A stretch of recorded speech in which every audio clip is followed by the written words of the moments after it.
Okay.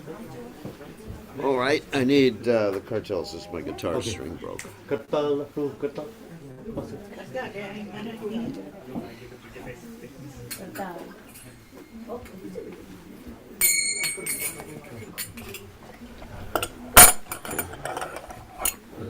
String game on. It broke. Yeah. I got more. Okay. Jaya Radha Madhava Kunya Bihari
Paramahansa Parvatacharya, also Teta Satashi Shimad, His Divine Grace Abhaya Charanada Bhaktivedanta Goswami Srila Prabhupada Ki Jai, ISKCON Founder Acharya Srila Prabhupada Ki Jai, Anantakoti Vaishnava Vrinda Ki Jai, Namacharya Siddhayada Thakur Ki Jai.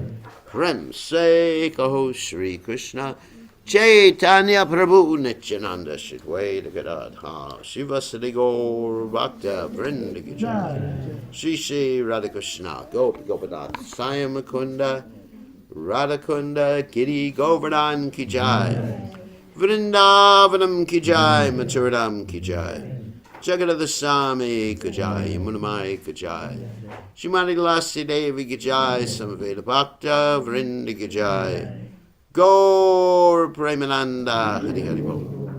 All glorious the assembled devotees, all glorious the assembled devotees, all glorious the assembled devotees, all glorious to Shri Guru and Gauranga, Srila Prabhupada Ki Jai, Namo Vishnu Padaya, Krishna Pastaya, Bhutale, Shrimati Bhaktivedanta Swami Chinamani Namaste, Saraswati Devi Gaurvani Pacharni, Nivashesha Shunyavadi, Pashatati Tarni, Somaganath Timiranda Shah, Gananjana Shalakaya Chakshurun Militam Yena Tasmai Shigarvena Maha.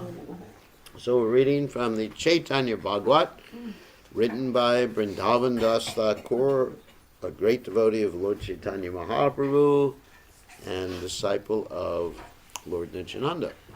So Jaya Jaya Sri Chaitanya Jaya Nityananda Jaya Dvaita Chandra Jaya Gaur Bhaktivinoda Jaya Shri Chaitanya Jaya Nityananda Jaya Dvaita Chandra Jaya Gaura Bhaktivinoda Jaya Jaya Sri Chaitanya Jaya Nityananda Jaya Dvaita Chandra Jaya Gaur Bhaktivinoda Jaya Jaya Shri Chaitanya Jaya Nityananda Jaya Dvaita Chandra Jaya Gaura Bhaktivinoda Jaya Jaya Sri Chaitanya Jaya Nityananda Jaya Dvaita Chandra Jaya Gaur Bhaktivinoda Jaya Jaya Shri Chaitanya Jaya Nityananda Jaya Dvaita Chandra Jaya Gaura Bhaktivinoda. Okay, we're reading from text 38, chapter 1, which is the Mangala Charna.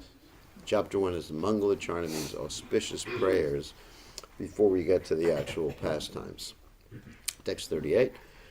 Bhagavata Shunihara Rame Nahi Prita Vishnu Vaishnavera Pate Se Jana Varjita. One who has no love for Lord Balaram, after hearing the Srimad Bhagavatam, is rejected by both the Lord and the devotees. Text 39. Bhagavata ye namam hane se yavana sama tara shasta aste ache janme prabhu yama.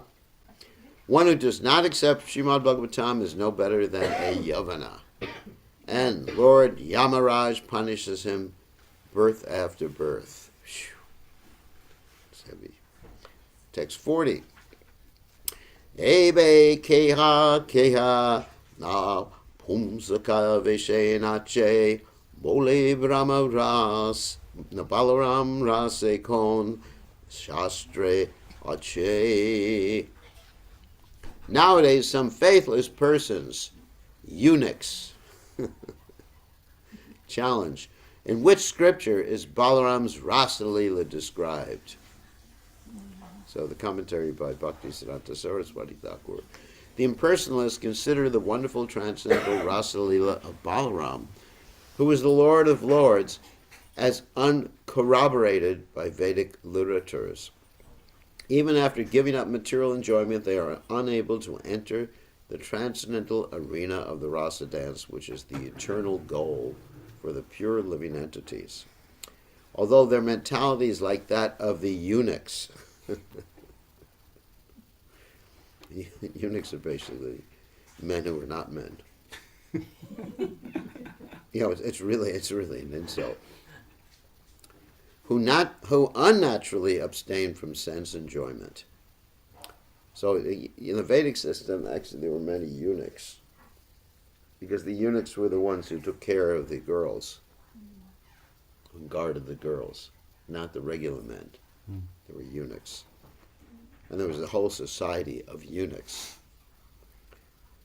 So, because they had some unnatural situation, they don't really engage too much in sense enjoyment. But it doesn't mean anything. That's what Bhaktisiddhanta Saraswati Thakur is saying. It doesn't mean anything, even though these impersonalists who don't believe in Balaram, or Balaram's rasa dance, don't engage in sense gratification. It doesn't have any significance, because they're like eunuchs. Who unnaturally abstain from sense enjoyment, They are deprived of serving the Lord in any of the 5 types of relationships. That is why such persons are known as eunuchs or impersonalist sannyasis. So next time you see Mayavadi sannyasi, you say, "Are you a eunuch?"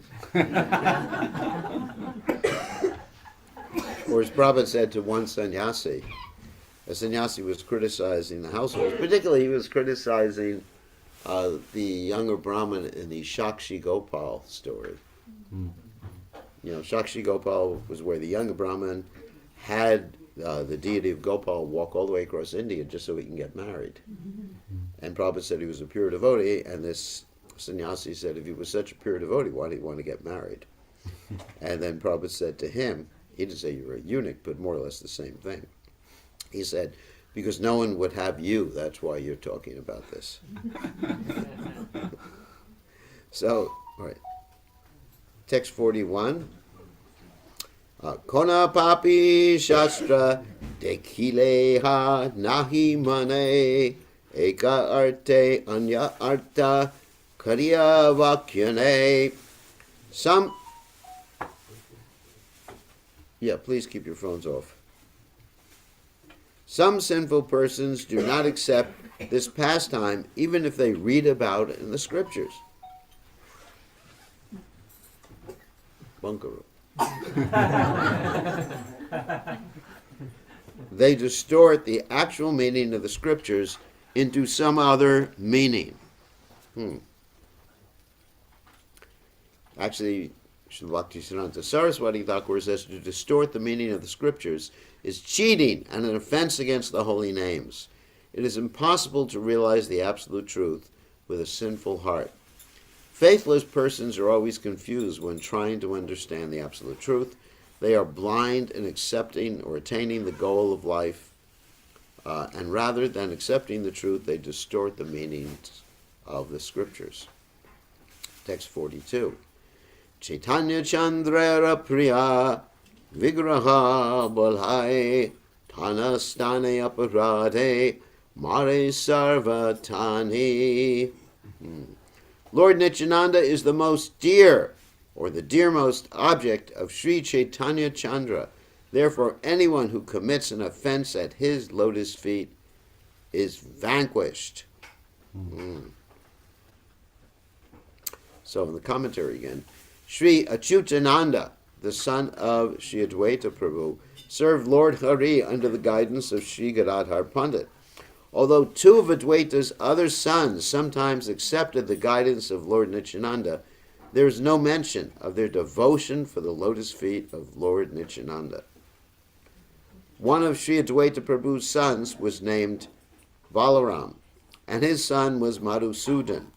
He was particularly affectionate towards the Smarta, Raghunandana Bhattacharya, the son of Harihara Bhattacharya of Bandhagata. The son of Madhusudana, Radharaman Bhattacharya, followed the path of the Smartas and became faithless towards Sri Nityananda Baladev.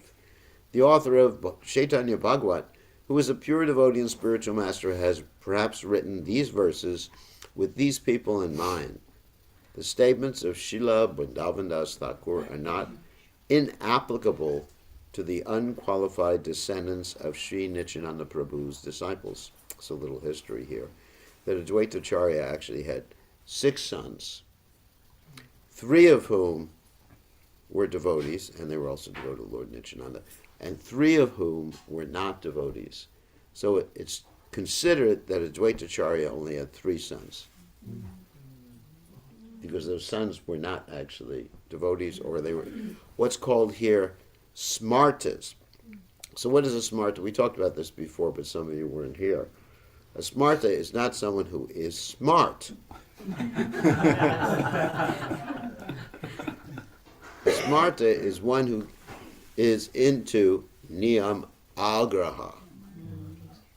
Niyam agraha means you got all these rules and regulations, and you don't really consider why you're doing what you're doing, or at least your why factor is not connected to Krishna. It's more or less, and we see this even within our movement, that Smarta Sampradaya has actually made its inroads into our movement. It's more or less like the Arya Samajis. The Arya Samajis, some of them believe in God, and some of them even talk about Lord Ram. But they think that Lord Ram, Krishna, and all of us are under the jurisdiction of the Karma Khandya principles. Karma Khandya principles means not just like doing karma activities, but doing certain rituals like that, like you have in Fiji. You know, this is the time, Pizza Pox. That's a karma khandya ritual. I'm not even sure it's in the Vedic literature. I have never read it in any of the Vedic literatures. It's just something that came out. Someone started it. I'm not sure who started it. And then people thought, oh, this is what we do. You know, it's just like the thing about you snap your fingers every time you yawn. Someone started it, and then everyone, And as I mentioned many times before, when I see someone doing that, I think they're hungry. I don't understand what they're doing. You know, so many things. I mean, just like when I was young, if you crossed your fingers, you could tell a lie. I don't know where that came from. Isn't it? You know, there's no shastra for that. And so usually when I was not telling the truth, I put my hand behind my back and cross my fingers so they couldn't see me crossing my fingers. So the point is, anyway, so a lot of these rituals are in the literatures, but they're meant for people on a different platform. You know, if you can't do this, do this. If you can't do this, do that. Like Krishna in the 12th chapter of the Bhagavad Gita, you know, says always, think of me, you know, and if you can't do that, follow the rules and regulations of Bhakti Yoga, and if you can't do that, just, you know, be a little detached, cultivate knowledge. So, you know, there's different levels like that. So, unfortunately, since Prabhupada left this world, then devotees start reading all these other books and doing things in different ways than what Prabhupada wanted, and making things ultimately sophisticated, complicated, so that you actually forget, you know, you're supposed to be a devotee.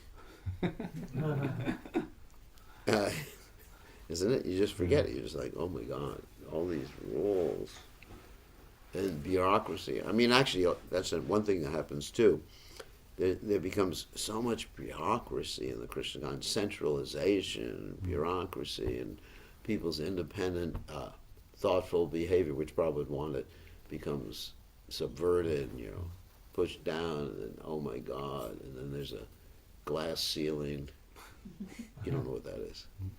Glass ceiling means that, you know, you really can't do more. You know, you're limited as to how much. Like in the business world, it would mean, like you say, there's a glass ceiling for women in the business field because they can't go higher than a certain position. So you know, all the positions are taken in ISKCON. You know, you want to become a sannyasi, you have to walk a tightrope across from the tower here and prove that you're fearless, you know. Or at least bungee jump. So anyway, so things have become really, really complicated.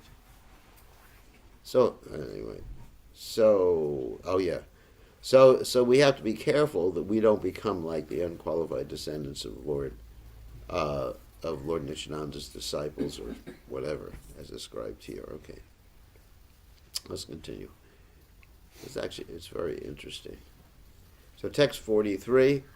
Murti Bede Apane Hyena Prabhu Dasa Sesaba Lakshana Avatare Prakash. Lord Balaram appears in various forms as the servant of the Lord.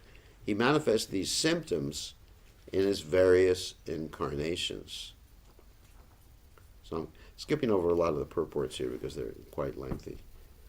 And some of them, mostly he's repeating, but he's also giving a lot of different quotes, and I think for this particular class it wouldn't be applicable. Sakabai Vyajana Shayana Avahana Grihachatra Vastra Yata Bhushana Asana. Lord Balaram serves Krishna in 10 different ways. As his friend, brother, fan, bed, carrier, residence, umbrella, garments, ornaments, and sitting place. Wow, the Singasana. So just think like that. You know, when you're looking at the altar is Balaram. The bed that you may use for the deities is Balaram.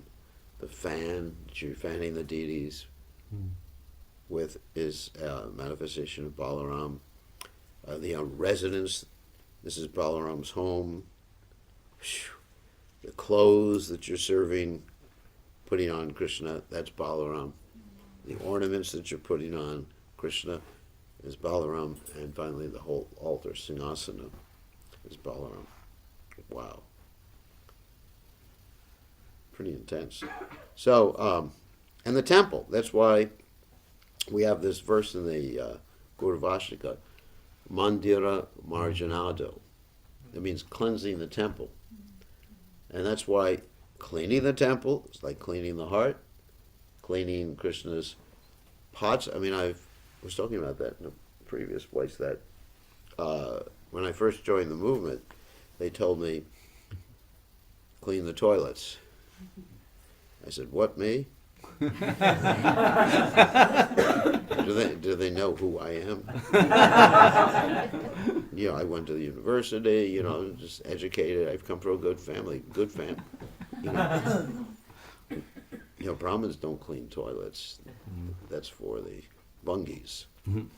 I didn't know that word at that point. And so they said, no, you can clean your heart by cleaning the toilet. And I did it, and I was blissful. And then they said, you clean the pots. And that's, you know, it's Balaram's paraphernalia for serving Krishna. And it was blissful.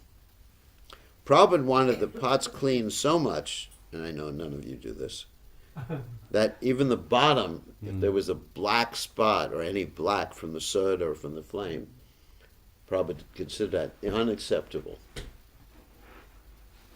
Now, I'm sure if I go in the temple, I go in the kitchen, there's going to be plenty of black spots under those pots, right? Am I right or wrong? Right. So I would go in there and just say, you're all rascals. And then I wouldn't get invited back. Anyway, so that's really important to understand. It's all Balaram's paraphernalia, anything used for serving Krishna. And to take care of it is service to Balaram. Like even when the ladies are putting away the clothes and everything and sorting them out, that's actually service to Balaram. You can think about it like that. It's not only when you get on the altar and can show off your expertise. You know, people, they want to go on the altar, especially when they're at festivals and people can see what they've done. It's true. And they take a picture on Facebook. I dress the deities. Send it to all their friends. So it's more about them than Krishna at that point. Yeah. So even the humble service, like sorting the deity's clothes afterwards, is doing deity service, archanam. That's part of archanam. It's interesting. But we want to do something prominent because we think we're prominent. So text 45. Apane sakalarupe sevana apane yare anugraha karena payase jane. In all these forms, he serves himself. Because Balaram and Krishna aren't different. Whoever receives his mercy can understand this truth. And Bhaktisiddhanta Saraswati Thakur comments, Swayam Rupa Shri Krishna has personally appeared as Swayam Prakash. There's those two words again, Swayam Rupa, Swayam Prakash. Prakash means the light or the brilliance. Sri Baladev is Swayam Prakash in order to relish spiritual happiness. So text 46. Nivasa Shayasana Padukam Shuko Padana Vashatapa Varanadivi Shuryera Vedaistava Sheshatam Gatire Yatochatam Shesha Itirite Janai. O my Lord, when will I satisfy you and Lakshmi, who are both seated on the bed of Ananta? That's Balaram, of course. Although he is your transcendental personal expansion, he has accepted your service in the form of your residence, bed, sitting place, slippers, garments, pillow, and umbrella. Therefore, he is appropriately known by people as Shesha. That's from the Stotra Ratna, that's a Sanskrit verse. It's interesting. That's very, very interesting. So, in other words, Krishna is lying on himself. It's actually quite interesting if you think about it.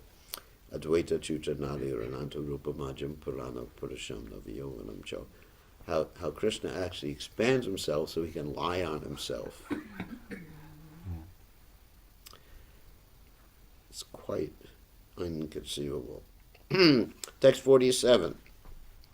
Anantera Hangsha Shri Garuda Mahabale Vilaya Balaye Krishna Hana Kutuhalhi.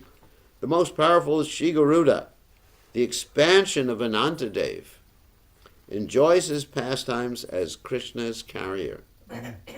So here Garuda is considered an expansion. Of course, generally it's understood that Garuda is Jivatattva, so there's this like Shaktavesh type of expansion. And commentary Bhaktisiddhanta Saraswati Thakur says, the powerful Sri Garuda Deva, who is the expansion of Anantadev, is simultaneously Lord Vishnu's servant, friend, sitting place, flag, and carrier. As stated by Sri Jamunacharya about Garuda, O Lord, when will I satisfy you who are present before me with Garuda? Your servant, friend, carrier, sitting place, flag, canopy, chamara, and the personified Rig, Sama, and Yajurvedas. He is decorated with symptoms of having massaged your lotus feet. Very, very interesting. What was I going to say about this? Garuda. Anyway, that's Garuda. Garuda. Actually, the right pronunciation is not Garuda. That's Garuda. The D has a. You gotta touch the tongue to the top of your mouth. Garuda. Garuda. It's not Garuda. I mean, it's very similar. I mean, it sounds almost the same. Garuda. Garuda. It wouldn't be Garuda. It would be Garuda. Anyway, it's hard to distinguish the two sounds, but the tongue goes a labial up there. So, text 48. Shri Ki Brahma, Ki Shiva, Ki Sanakari Kumara, Vyasa Shuka Naradari, Bhakta Nama Yagna. Lord Brahma, Lord Shiva, the four Kumaras, Sanaka, Sanatan, Sananda, and Sanat Kumar, Vyasadeva, Shukadeva Goswami, and Narada are all pure devotees, eternal servants of the Lord.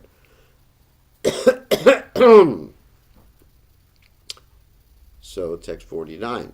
Sabara Pujita Shri Ananta Mahasaya Sahasra Vadana Prabhu Bhakti Rasamaya. Lord Sri Anantadev is worshipped by all the uncontaminated devotees mentioned above. He has thousands of hoods and is the reservoir of all devotional service. Text 50. Adideva Mahayogi Ishwara Vaishnava Mahimarahanta Hiha Najanaye Sava. Lord Ananta is the first incarnation of the Lord and the master of all mystic power. At the same time, he is a servant of God, a Vaishnava. Since there is no end to his glories, no one can understand him fully. Actually, and when we talk about Ananta, we talk about Balaram, it helps us understand Giriraj more. Because there's this whole controversy, and people make it a controversy, where it's not a controversy, whether Giriraj is actually, the servant of Krishna or he's Krishna. And you find devotees worship him in different modes or different moods, and they fight with each other over it. No! Haridas Varya! You know what Haridas Varya means? And someone says, no! Hari! Hari! No, Haridas Varya! Boom, boom, boom. He's both. Just like Balaram, he's non-different from Krishna, and he's serving. He's also Haridas Varya. That's Balaram too. So Krishna is his own best servant. Pretty good. Pretty good. Krishna's amazing. So 51. Sevana shunhila keva shunata korala atmatantre yena mate vaisena patala. I've already spoken to you of Anantadev's influential service to the Lord. Now hear how the self-sufficient Ananta exists in the lower planetary system of Patala. Text 52. Shinarda Goshani Tumpuru Karisange Se Ashagayena Brahmastane Shlokavantane buried his stringed instrument, the tumburu, on his shoulders. The great sage Narada Muni always glorifies Lord Ananta in Balaram's assembly. Narada Muni has composed many transcendental verses in praise of the Lord. Text 53. Utpati stiti laya hetavosya kalpa satvadya prakati guna yad ikshayasan yad rupam dhruvamakritam yad ekamatman nanadat katamu haveda tashavartma. By his glance, the Supreme Personality of Godhead enables the modes of material nature to act as the causes of the universal creation, maintenance, and destruction. The Supreme Soul is unlimited and beginningless, and although he is one, he has manifested himself in many forms. How can the human society understand the ways of the Supreme? Text 54. These are verses of glorification. Actually, they're in Sanskrit. Murtim na puru kripaya vapara satsvam shamshuram sadasaditam vibhati tatra yal lilam rigapatir adade navadyam adatum swajana manam shudara viryat. This manifestation of subtle and gross matter exists within the Supreme Personality of Godhead. Out of his causeless mercy toward his devotees, he exhibits various transcendental forms which are transcendental. The Supreme Lord is most liberal, and he possesses all mystic power. To conquer the minds of his devotees and give pleasure to their hearts, he appears in different incarnations and manifests many pastimes. So the operative phrase here is to conquer the minds of his devotees and give pleasure to their hearts. So Srila Prabhupada comments that Krishna appears, one of the primary reasons Krishna appears is to destroy the iconoclastic understanding or misunderstanding that one has of the Supreme Personality of Godhead. In other words, to show us who he is. We generally hear that Krishna appears, why? Prichanaya Sadhunam Vinashaya Shaduskritam. But Prabhupada comments elsewhere that he doesn't have to appear for that stuff. Really it's just there's no reason. Krishna can, as described in the Bhagavatam, he's Aptakama. He can do anything he wants just by wanting it to happen. That means his desires are automatically fulfilled. So, therefore, he has his own reasons for coming. Of course, his own reasons are to enjoy different rasas with the devotees and things like that, and to enjoy the indirect rasas, to some of them to a more fuller extent than he would enjoy in the spiritual world. That's one reason. And of course, there's many reasons for Lord, esoteric reasons, or primary reasons for Lord Chaitanya's advent. But even apart from that is the reason of attracting the devotees, because if we did not have Krishna coming down to this world in his various incarnations, then we would engage in something called anthropomorphism. For those of you who don't know what anthropomorphism, anthro means like human being, morphin means form. So we would project our own form upon the Lord. In other words, as one Greek philosopher said, if horses had God, he would look like a horse. And, Africans had God, he'd be black and snub-nosed. And you see this in Christianity, how they depict Jesus Christ, isn't it? Mm. Like, generally, in Europe, they depict Jesus Christ as blonde hair and blue eyes. Mm. Well, technically speaking, there's no way he had it unless, God had some genes that we don't know about. But actually, Jesus Christ would have a swarthy complexion and curly hair, or, whatever type of hair they have there. So he'd be rather dark-skinned. So, but people project that.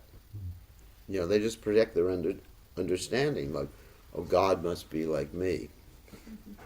Or, if they're, I guess, I don't want to say more intelligent, but if they're more speculative, they'll say God couldn't be anything like me, or anything like anybody, because these are all imperfect forms. Form is imperfect. This is their conclusion. Form is imperfect, therefore, because the forms I experience in this world, this is the ascending process, induction. Every form I've seen in this world is like I look at Krishna Chandra. There's imperfections in your form. Sorry about this. What are the imperfections? Everything. I'm just looking, your teeth aren't completely straight. There's a chip off of one of the front teeth. So, have you ever seen a perfect form in this world? No. Of course, the form of Krishna. But anyway, you haven't seen a perfect form. And then you have philosophers who speculate, like Plato. No one's heard about this. You probably heard about this before. There's a world of perfect forms. You can't find a perfect circle, but there's actually a place, or I don't know if it's actually a place, but there's actually a conception of a perfect circle that exists. So, anyway, so the people speculate based upon their own experiences. God must not have a form because all forms are imperfect, like that. And, so they project their understanding either by projecting their own forms or negating their own forms, and they come to conclusions that are faulty. Whereas, if we accept the Vedic literatures, we understand that Krishna has a perfect form, and the form is not a limitation. A spiritual form is not limited. They think, form is limited. Just like if you have a form, like Krishna Chandra is here, God must be unlimited, but, all the forms I've seen are limited to a particular place, circumstance, and time. But because, this is the fault of induction, because we have never seen a form that's unlimited, we think such a form doesn't exist. Also, another argument against that particular misunderstanding is to think that God cannot have a form because forms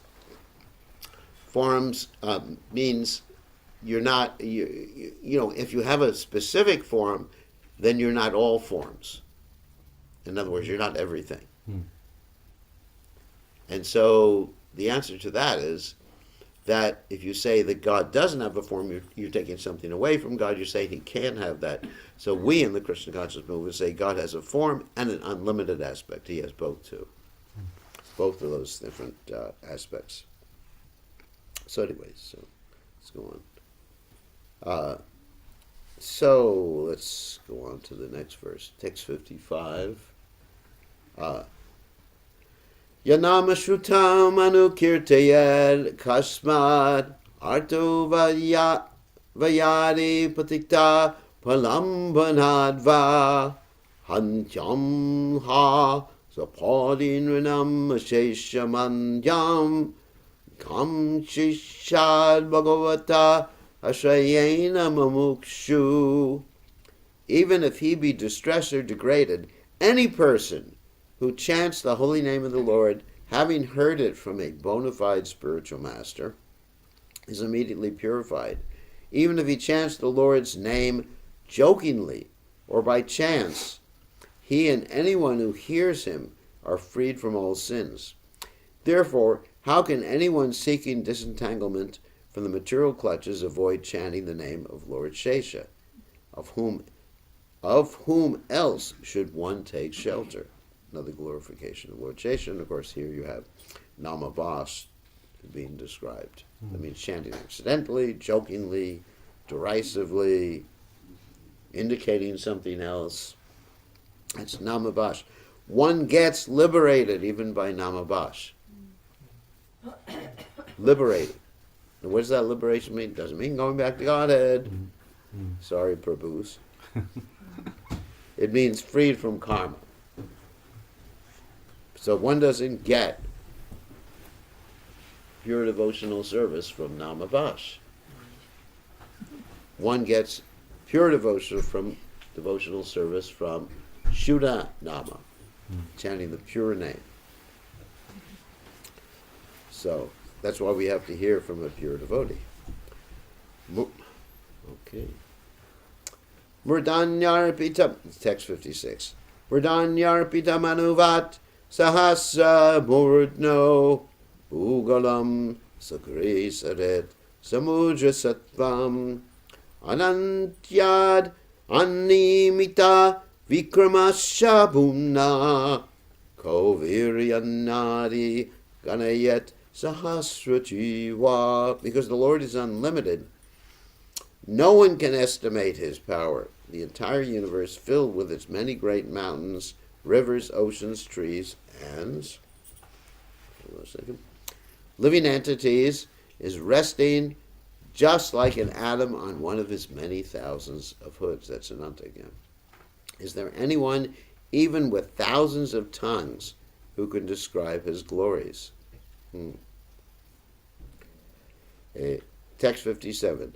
Evam prabhavo bhagavan ananto duranta viryoru gunanubhava mule rasaya stitiyat matantro yoli liakshamam stitye vivarti. There's no end to the great and glorious qualities of that powerful Lord Anantadev. Indeed, his prowess is unlimited. Though self-sufficient, he himself is the support of everything. He resides beneath the lower planetary systems and easily sustains the entire universe. Text 58. Shristi stiti pralaya satvari yata guna yanra drishti patehaya yaya puna puna. That's Bengali again. Simply due to the glance of Lord Ananta, the three material modes of nature interact and produce creation, maintenance, and annihilation. These modes of nature appear again and again. Text 59.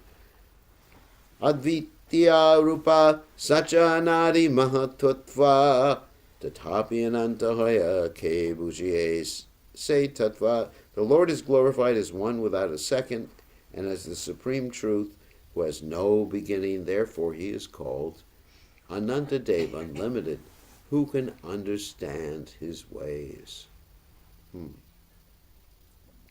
So text 60. So, Shuddha Sattva Murti Prabhu Dharena Karunaya Yevagrahe Sabara Prakasha Sunilaya. His form is completely spiritual, and he manifests it only by his mercy. All the activities in this material world are conducted within his form. So this verse is actually a Bengali translation of the Srimad Bhagavatam. It's in Bengali, but it's actually translation of Srimad Bhagavatam.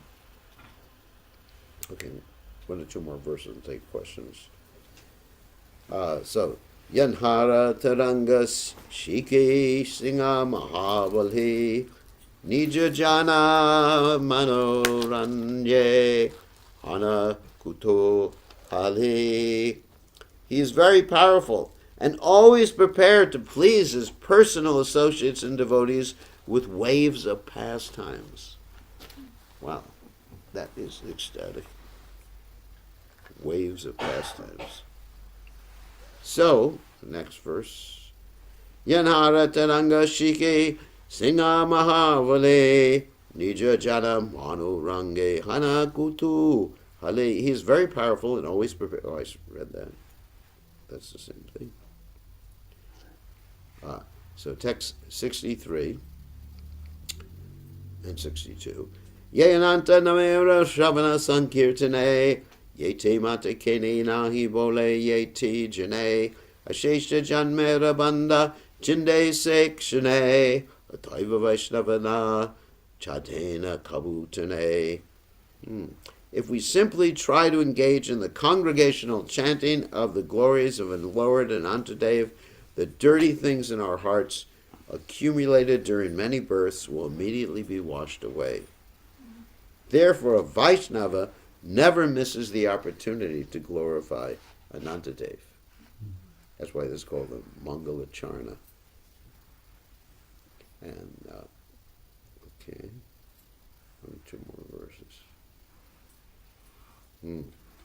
Text 64. Sheshabai samsarara gati nahiyara anantera name sarva jiverodhara. Lord Anantadev is known as Shesha, the unlimited end, because he alone ends our passage through this material world.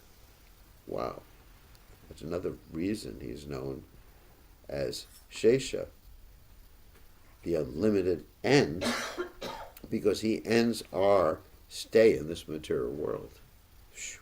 By chanting his glories, everyone can be liberated.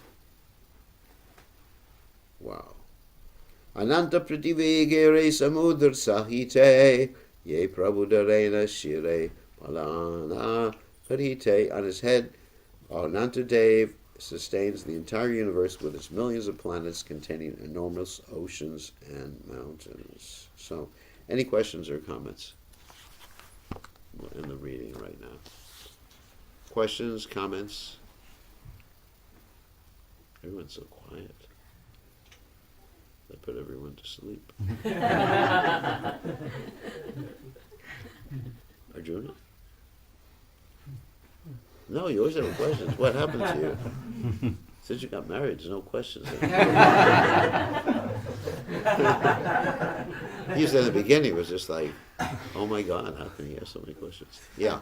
Regarding the Nama Abhas and the liberation. Yeah. So you are saying that liberation is just out of the, basically, of the material nature, right? Or No, it means you have no more karma. You're still in the material world. okay. That's what the liberation means. To go out of the material world, you have to have bhakti. You have to have spiritual realization. Bhakti mam avajanati avanyas chasmi tatvataha. Daivyesha gunamayam hamamaya dharachya. So, yes, you're given an opportunity. That's the liberation given. But you're not given bhakti. You know, when the Muslims chant Haram, Haram, it's not they get bhakti. They get liberated from the karma. Okay. and then they're given an opportunity. You're given an opportunity. It's like a doorway. You can either go through it or not go through it. So Guru, that means all your simple reactions are nullified? Yeah, actually, Bhaktivinoda Thakur is very specific about that. He even talks about something called the prarabdha karma. Prarabdha means like what you're dealing with right now. Aparabdha means what's just now coming. Tomorrow. Oh my God. Right? It's not manifest yet. So still we get some token reaction of our... Well, that's, for a devotee, okay, let's be very more specific. A devotee has no karma, but Krishna, like Prabhupada describes it, there's some sort of momentum. Like a fan. Like if you unplug a fan, the fan keeps spinning, but it goes slower and slower and slower. And so the interesting thing is if you leave Krishna consciousness for a day, you drink some liquor or something, or sell some liquor in a restaurant, then it's like, for an instant, you're plugging the fan back in. How long does it take for a fan to speed up once you plug it in? Almost instant. Not quite instantaneous, but pretty quick. Well, Prabhupada gives the example that he wanted to teach his son not to put his finger in the fan. So he unplugged the fan until it was, still going. Put his finger, but still hurt. So that's described. And also for a devotee, if you're actually a devotee, then Krishna sort of like administers personally that token reaction to remind you of that. So that's why it's good not to engage in any sort of like karmic activity or sinful activity, because it starts the fan going again. And you don't want to do that. I'd be scared of the fan going. It's interesting. When you join the movement, you have so much suffering when you join the movement. They give you the chili peppers in the food. You say that's your token reaction, and you're getting purified.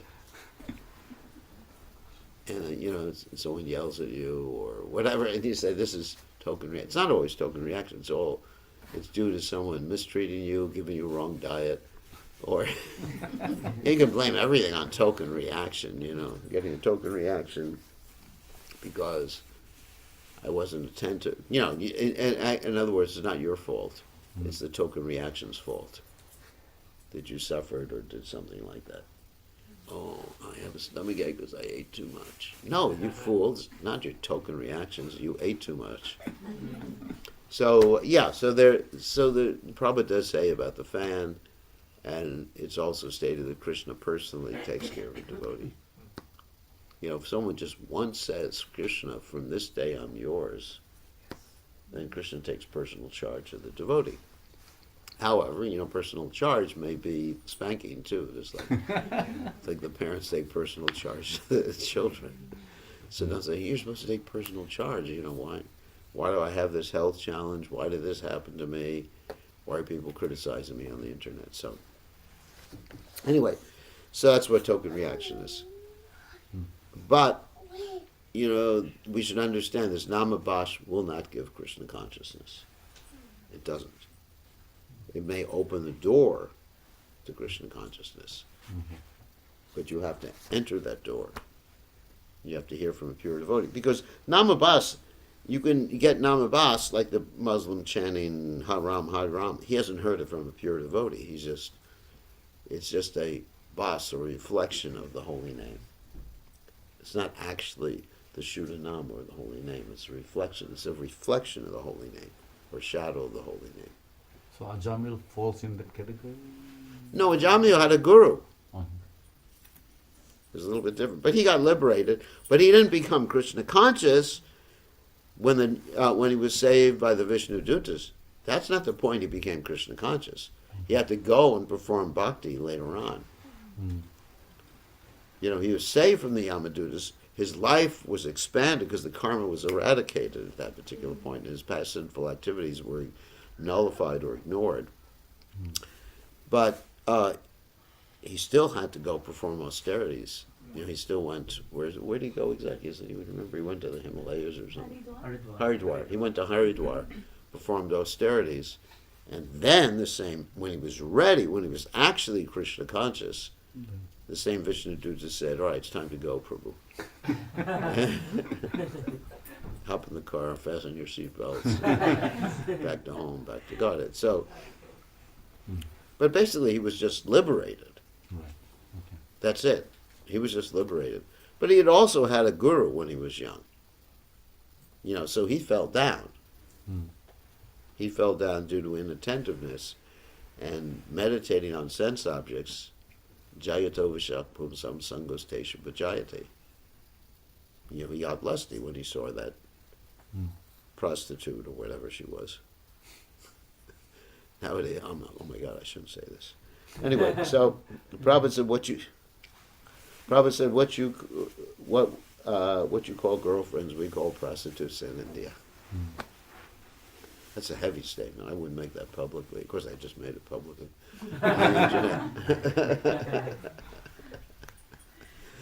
So anyway, she became his girlfriend. And then he committed so many sinful activities towards his good parents, towards his good wife, towards so many people, but he was freed by chanting the holy names. However, if one thinks they can get away with any damn thing because they're devotees, chanting the holy name, that is an offense on chanting. So we find that happens so many times. I'm a devotee, it's all right. Krishna will always protect me. Yeah, but you don't understand how Krishna's going to protect you. Whack. Yashaham anagriname harishye ta dinamshanai. Everybody knows that verse? For those who I especially favor, I take everything. take everything away so their friends and relatives reject them. So you either do it voluntarily, or Krishna will put you in a situation, that everything's taken away, your business goes bankrupt and everything. It happens like that. Prabhupada was very fond of this verse. Of course, Prabhupada never did anything wrong in his whole life. But Krishna really did take everything away so that Prabhupada would actually come to the Western world. If Prabhupada had been more successful in India, he might have stayed in India for a longer period of time. That's true. The Prabhupada's household life had worked out. Prabhupada might have... Anyway, you can't guess what would have happened. Prabhupada might have come to the Western world with his wife. It might have been interesting. Like that. But so, you don't really know what would have happened. But Krishna took everything away from Prabhupada. His business, his family, his money, and even the help of his godbrothers. Prabhupada was basically destitute. In order to print his books, he had to give up buying food. So he went to the printer. Yeah. The printer would say, "Did you eat breakfast this morning?" Prabhupada said, "That's all right." Yeah. And the printer had to give him something to eat. And it's a walk long distance. He'd walk long distance and practically carry the paper to the printer or put it on a rickshaw, rather than, I would never do that. I'd just hire a truck. Isn't it? Hire a truck to bring the paper. I say to the printer, provide your own paper, Let him make the profit. It's not worth the headache, isn't it? Can you imagine? You got something printed. Oh, yeah. The printer just said, you have to get the paper for me also. You just send them, whatever you sent them, and said, send it to me or I'll pick it up. And the printer did it. But it was not like that with Prabhupada. It was the paper. Prabhupada had to do the editing, the proofreading, and everything like that. And then, anyway, so Prabhupada was put in a destitute position. So Krishna does that. And not that Prabhupada ever did anything wrong, it's just, but Krishna does that sometimes to help his devotees either carry out their mission or become detached from the world. He didn't have ChatGPT. ChatGPT. Yeah, I use it. Yeah, actually, it's good. It's a good editor. So at the same time, Krishna will provide like the strength to at least accept what he has taken or everything. Krishna will give you the ability. Yeah, Krishna says, I am the strength of the strong, the ability in man. But really, you have to endeavor. It's not that Krishna's going to give me the strength. Krishna's going to give me the determination. I'm going to wait until the determination comes. Krishna hasn't given me the determination. Man proposes, isn't it? God disposes. So Prabhupada, you could say Krishna gave him the strength. So if you say that too much, you get the indication that it was just easy for Prabhupada, isn't it? Krishna gave him the strength. Okay. You're lifting weights, Krishna's giving me the strength, if you bring the Krishna factor in there too much, then you take the glories, Prabhupada's glories away from him. Isn't it? Prabhupada was struggling. You really minimize Prabhupada's glories if you just say Krishna was providing this, Krishna was providing that. No, Prabhupada was struggling. That was an expression of his love. He was struggling. Depending on Krishna, of course, but putting the utmost effort in. And, basically, fainting sometimes from the heat in the streets. And, getting hit by bulls, gored by bulls. It's just like, that's a struggle. I would rather talk about Prabhupada struggling than Krishna giving him the strength. Obviously Krishna gives everybody the strength, whatever strength. But if we just become, in one sense, too much dependent on Krishna doing everything for us, then it makes us weaker. So, we have to, 5 factors of action. So, yes, ultimately everything, the success depends on Krishna, but the endeavor and the place and everything like that are done by you, and it may be a struggle. It's not the problem. It's just like, Krishna's giving me the strength. I won't eat, so I know it's not going to be any problem. I'm not going to get hungry, because Krishna doesn't give me. Krishna's the fire of digestion in my belly. I think, we really have to be careful too much introducing the Krishna factor in the lives of a pure devotee. I mean, it's there, obviously, but the Krishna factor, he's also struggling. Also, he doesn't know which way to turn when he comes to New York. It's not that, like the GPS, Krishna is like an internal GPS. I'm getting off the boat. Okay, Krishna. Okay. You hear a little voice inside saying, turn right on so-and-so street. Go 3 meters. So it's not. I mean, it's a real struggle for a pure devotee. But that struggle is a manifestation of his love. It's not, anyway.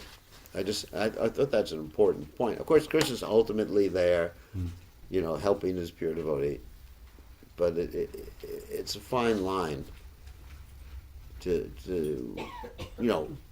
think of the pure. One shouldn't try to understand the pure devotee's consciousness, but we know he was struggling. We know he was upset when he was kicked out of his godbrother's ashram, basically. Prabhupada has emotions. He has feelings. It's not just a robot being controlled by Krishna. And sometimes we depict a pure devotee as, and we mentioned this the other day, just like a radio receiver or whatever, Krishna speaking through him. Prabhupada is speaking out of his devotion to Krishna.